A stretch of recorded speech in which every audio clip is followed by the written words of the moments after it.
आखिर क्या कुछ घटा है अब तक धराली में और किस प्रकार से चल रहा है राहत और बचाव कार्य। नमस्कार, स्वागत है आपका उत्तराखंड संवाद में। मैं आपके साथ नितेश उनियाल। बात करेंगे लगातार पूरा उत्तराखंड ही नहीं अपितु पूरा देश इस समय यह जानने के लिए उत्सुक है कि आखिर धराली में अब तक हुआ क्या है और राहत और बचाव कार्य कहां तक पहुंचा है, लापता लोगों की संख्या कितनी है और कितनी अभी तक मृत लोग हो चुके हैं। लेकिन फिलहाल हम आपके पास जो सारी अपडेट लेके आए हैं वह हम आप तक पहुंचाने का प्रयास करेंगे।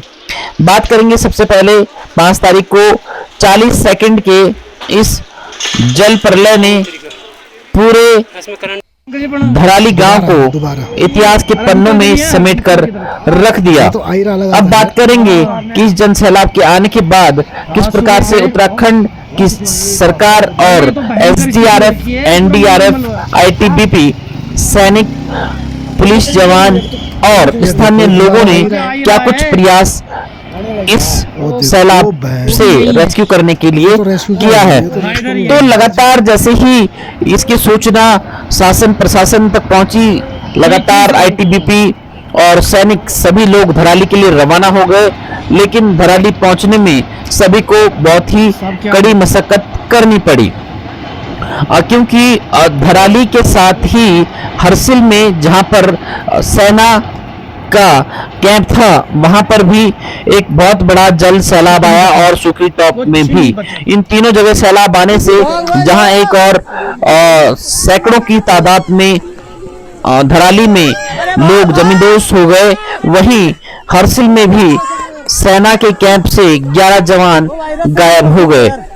इसी को लेकर लगातार सभी जितने भी राहत और बचाव कार्य दल हैं वो लोगों को खोजने में और उनको रेस्क्यू करने में लगे हुए हैं।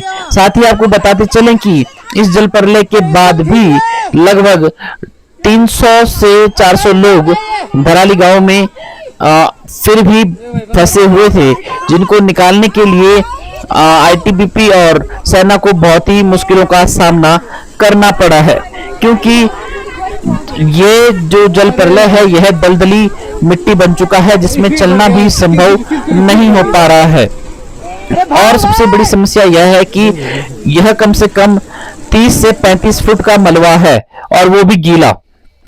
आखिर मशीनरी यहां तक क्यों नहीं पहुंच पा रही है, उसका सबसे बड़ा कारण ये देखिए, सड़क यहां पर भी टूटी है। इससे आगे देखिए गाड़ियों का कितना बड़ा तांता लगा हुआ है और उसके आगे भी पूरा रोड नीचे की ओर धंस गई है, जहां दोनों तरफ जेसीबी लगाई गई है। हम भी फिलहाल यहीं अटके हुए हैं क्योंकि यहां से आगे जाना संभव नहीं हो पा रहा है।